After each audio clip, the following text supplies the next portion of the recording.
สบายดีพี่น้องทุกคนมื้อนี้ก็พบกับคลิปเพจพาเที่ยวคือเก่าเนาะแล้วก็ก่อนอื่นหมดก็ให้ทุกคนอย่าลืมติดตามช่องของเอทีเนาะทุกคนที่เบิ่งคลิปนี้เนาะเพื่อเป็นกำลังใจให้เอทีเนาะแล้วก็มื้อนี้เป็นคลิปที่เอทีจะนอนให้เนาะทุกคนนี่คือกระตูบของเอทีเนาะนอนเพราะว่าซักเขายังบ่ทันแล้วทุกคนเบื้องหนึงแล้วแล้วยังเบื้องหนึงเนาะ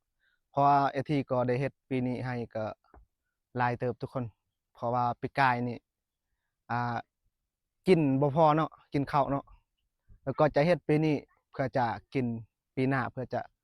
ให้มันพอเลยเนาะเพราะว่าไอ้ที่บ่มีข้าวกินเนาะปีนี้นี่มีแต่ซื้อเอาเฮ็ดปีที่แล้วนี่บ่พอกินเฮ็ดน้อยเดียวแล้วก็ปีนี้เป็นไอ้ที่ก็จะเฮ็ดหลายแหน่หน่อยหนึงเนาะแล้วก็ไอ้ที่จะนอนซักเขาให้เนาะจะนอนในมื้อนี้ในคืนนี้เนาะแล้วก็ในคลิปนี้ไอ้ที่จะพาให้ทุกคนมาเบิ่งไอ้ที่จะไปหาตัวแมงที่ไอ้ที่จะกินในตอนแลงนี่เนาะเพื่อจะกินเนาะเพราะว่าบ่มีอาหารที่จะกินตัวแมงที่อยู่ตามไร่เนาะตามไม้มันอยู่แล้วก็เราจะไปเบิ่งนำกันไปเลยเด้โอเคเนาะทุกคนในตอนนี้ก็ฮอดที่ไอ้ที่จะจับตัวแมงเนาะตัวแมงที่มันอยู่ตามไม้เนาะคือไม้ลมเนาะนี่เนาะทุกคนนี่ไม้ลมเนาะนี่นี่เนาะทุกคนกินเป็นได้ทุกคนตัวแมงอันนี้นี่บ่ฮู้ว่าแมงอีหยังเนาะภาษาลาวเขาเอิ้นไอ้ที่ก็บ่ฮู้ปานใดแต่ว่ากินแซ่บเด้อแมงตัวนี้นี่หาตามตามไม้ลมเนาะนี่เนาะตามไร่เป็นไร่ของไอ้ที่เนาะในมื้อนี้ก็ไอ้ที่ก็จะนอนไร่เนาะบ่ได้กลับบ้านเพราะว่าซักข้าวยังบ่ทันแล้วต้องได้นอนถ้าว่าเมื่อบ้านนี่ยังซักข้าวยังบ่ทันแล้วสิบ่ได้กลับเด้อนอนอาทิตย์หนึงก็เราจะเบิ่งตามงานไม้นี้ว่าสิได้หลายส่ำใดเนาะสิบ่อนนี้บ่มีบ่เห็นเนาะเบิ่งโอ้นี่บ่อนนี้นี่เห็นแหละทุกคนนี่มาตะกล้องมาถ่ายใกล้ๆเบิ่งนี่เนาะเห็นแหละก็เราจะเบิ่งไม้อันนี้อีกมันมีหลายเด้อทุกคนตามงาไม้นี่ซ้ำก็พอกินอยู่ดอกกินตอนแลงนี่นี่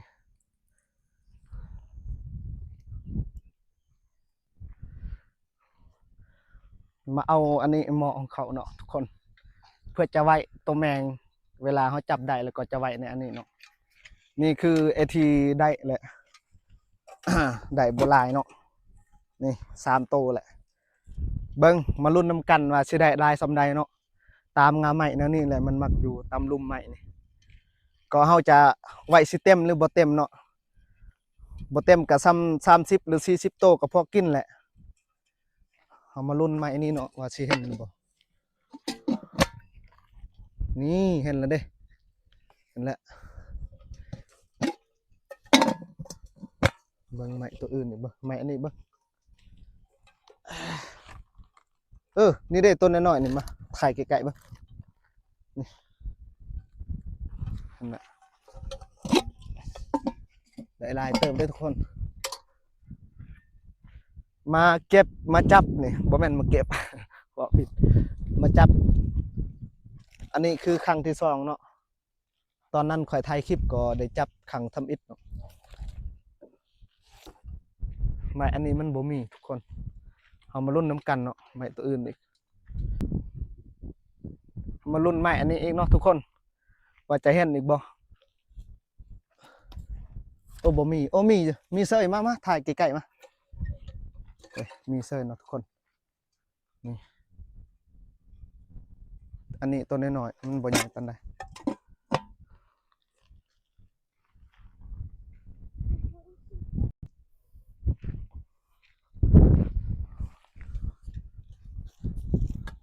โอ้นี่เด้มันสิตายบ่ใหญ่เติบไปทุกคนนี่เนาะมันมีแขวอุ้ยกัดถือกัดนี่เจ็บเลยทุกคนแบบนี้แหละ บิ่งไม้อันนี้มีบ่โอ้มีเซย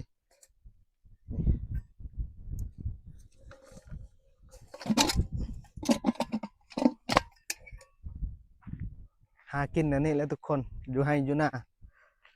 หากินแบบ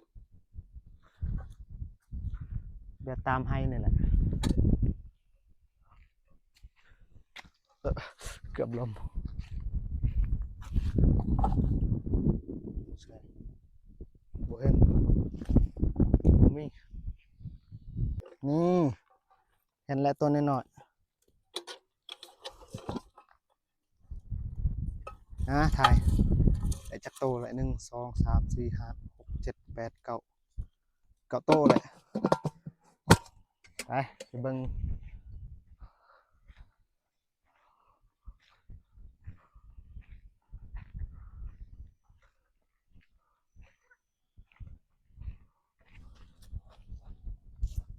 มันบ่มี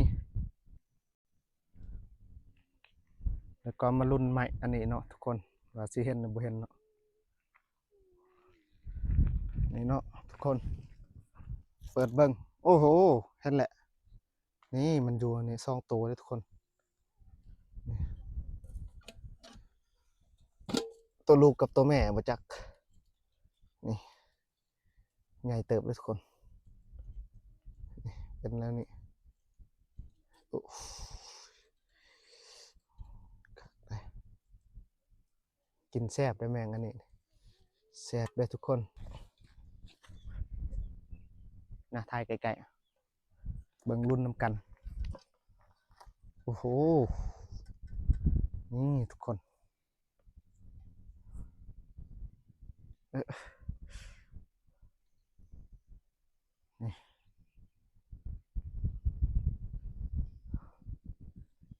มีแขวทุกคนยันมันกัดมือไว้นั่นนี่แหละไปเบิ่งไม้อันนี้อีก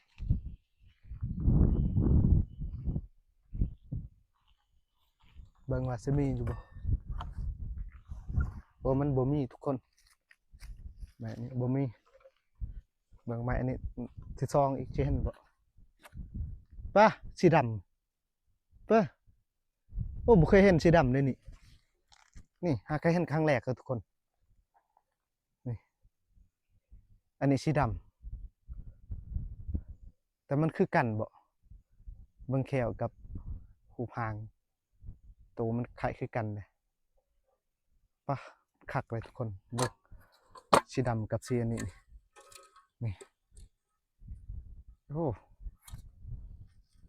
แต่มันคือกันเลยทุกคนเบิ่งเฮามาเทียบกันอะนี่กัด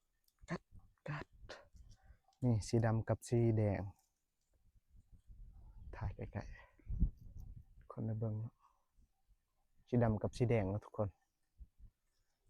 คูพางมันคือกันแต่ว่าสีมันต่างกันทุกคนเฮามาลุ้นนำกันอีกเนาะรุ่นใหม่ใหญ่ๆนี่บ่ฮู้ว่ามันสิมีบ่ตัวแมงที่เฮาจะจับมากินนั่นมาลุ้นน้ำกันเนาะทุกคนเบิ่งน้ำกันเลยสิเปิดนั่นแหละนั่นนี่สิเปิดนั่นนี่แหละนั่นนี่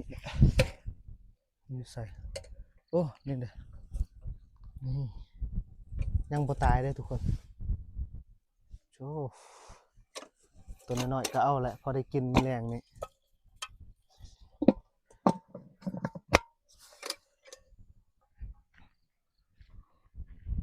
นี่เอามาลุ้นน้ำกันอีก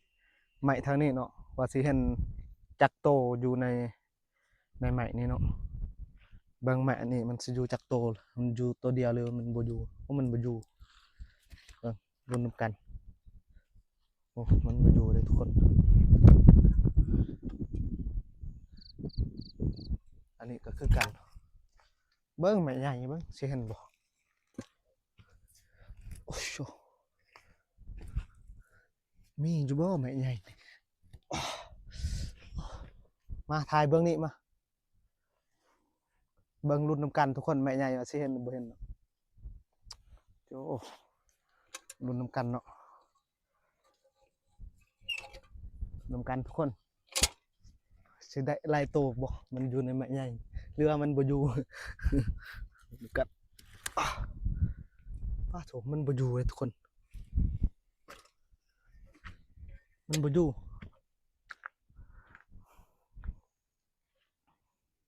เขามาลุ้นอีกเนาะไม้ไกลๆกับไม้ใหญ่เนี่ยเนาะเท่านี้สิเห็นอีกบ่ไม้หลายๆไม้เท่านี้เบิ่งว่ามันสิอยู่บ่อยู่ในไม้นี้มันบ่อยู่ทุกคนโอ้ยเมื่อยทุกคนพอได้เมื่อยแล้วนั่นนี่อันนี้คือกั้นมันบ่อยู่โอ้อยู่แหละนี่เด้ตัวน้อยๆก็เอาแหละ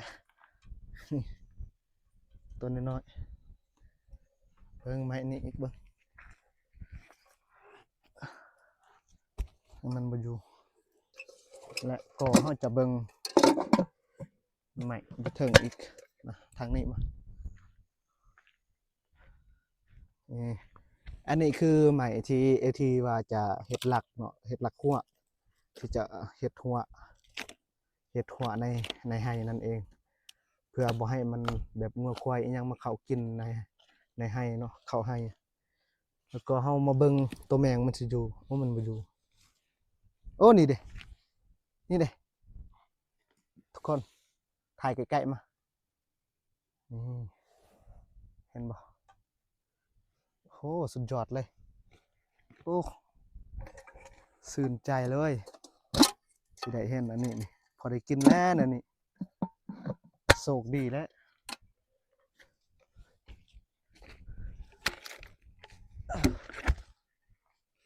บ่มี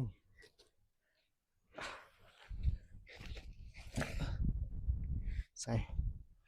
เบื้องนั้นก็บ่มี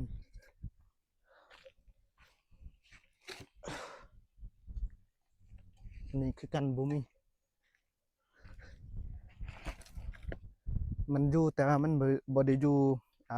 ทุกไม้เนาะทุกคนบางไม้มันก็อยู่บางไม้มันบ่อยู่เนาะ โอ้อยู่บนนี้เห็น2ตัวเลยทุกคนนี่เห็นบ่2ตัวโอเคก็เราจะมาไว้ในนี้เนาะได้เริ่มไล่แล้วได้ทุกคนถ่ายเบื้องนี้อีกไม้นี้อีก มันบ่อยู่แล้วไม้อันนี้นี่คือกันมันบ่อยู่ลุ้นนำกันไม้นี้อีกบ่เห็นบ่เห็นโชว์โอ้บ่เห็นอันนี้โชว์โอ้บ่มีไม้อันนี้อีกบ่โชว์ว้าวบ่มีฮุชบ่มีนี่บ่ชุชบ่มี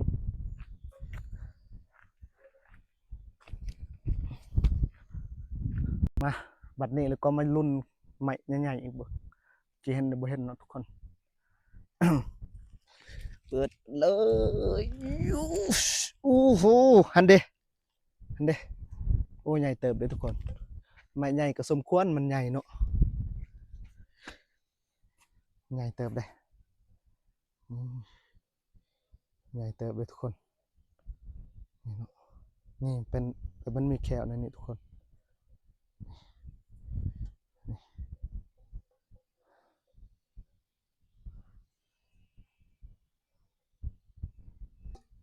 นี่เนาะปลาอันนี้มันสิออกอีกแล้วเริ่มลายแล้วได้แต่ซาวโตเลยนี่เขามาเบิ่งเนาะทุกคนอันนี้ที่ตัวแมงที่มันบ่ได้อยู่ในลุมไม้เนาะมันจะตายเนาะถ้าว่ามันอยู่นอกไม้นี่มันอยู่แถวนอกนั่นนี่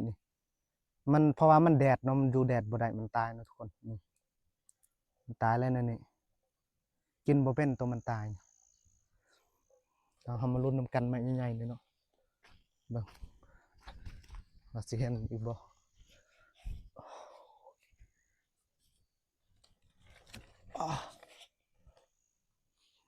บ่เห็น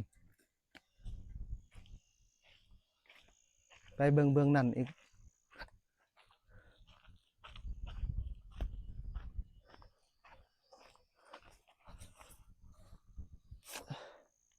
เด้นี่เด้ทุกคนนี่2 โตวใหญ่เสมอกัน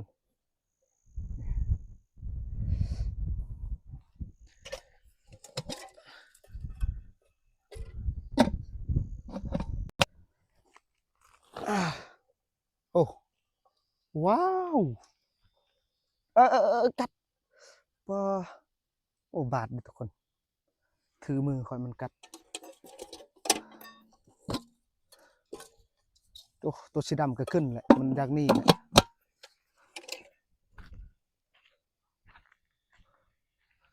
หยุดแล้วทุกคนในตอนนี้ก็มันเริ่มสิค่ำแล้วเนาะทุกคนแล้วก็ไอ้ที่ก็สิกลับไปหาแถวไกลๆกระตูบอีกเนาะเพราะว่าคอยไปหาใกล้จากกระตูบที่คอยอยู่เนาะแล้วก็คอยที่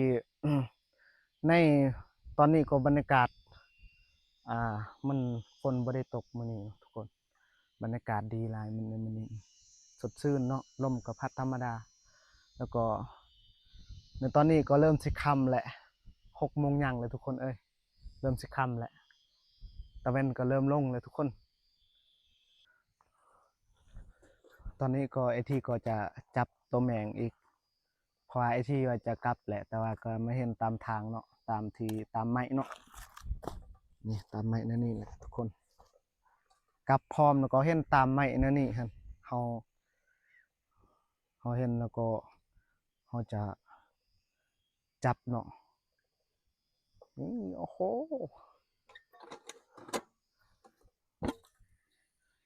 อบอบทุกคนหรืออบหรือว่าเฮ็ดนั่นใดก็ได้มันออกเลยทุกคนป้าตัวน้อยๆนี่มาเบิ่งนี่จักมันขึ้นมาแต่ไสมันลงมาแต่อันนี้บ่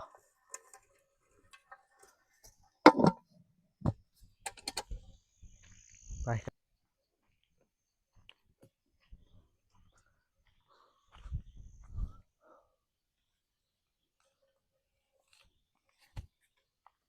เห็นอีกได้ทุกคน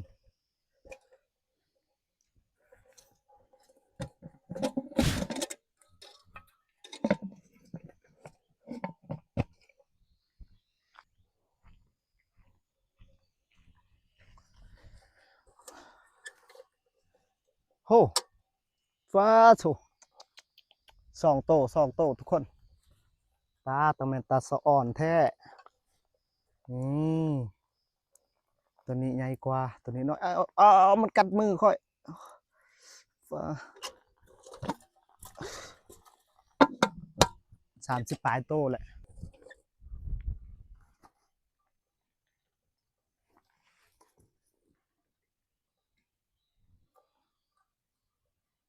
ตื่นตื่นมันสินอนเลยทุกคน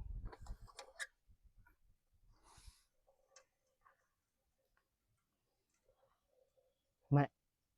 อ่ะมันบ่มีตาเลยทุกคนเอ้ยบ่ฮู้ว่าตามันอยู่บนใดเนาะเบิ่งทุกคนบ่มีตาเลยแมงอันนี้แต่มันมีแคว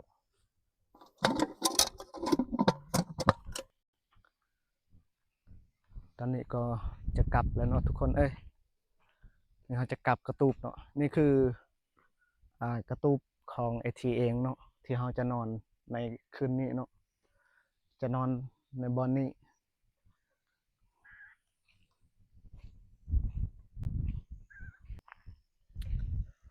ตอนนี้ก็ใกล้จะฮอดกระตูบแล้วทุกคน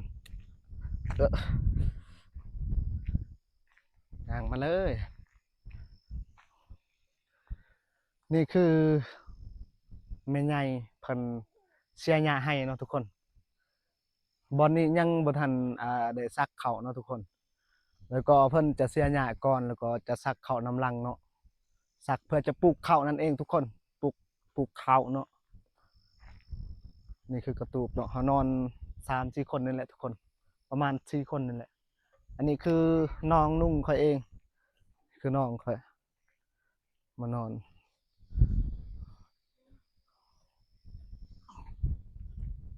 แล้วก็เฮาจะมาเบิ่งคือ อันนี้คือเฮาได้เนาะมาเบิ่งเฮาได้หลายส่ำใดเนาะทุกคน แล้วก็เฮาจะนับว่ามันสิได้จักโตแท้เนาะมาลุ้นนำกันเลยนี่พอกินแหละซำนี้ก็โอเคแหละดีใจเลยทุกคนเอ้ยพอกินแหละ1ถ่ายใกล้ๆมา2กับตัวสีดำในหัวหน้ามันแหละ3 4 5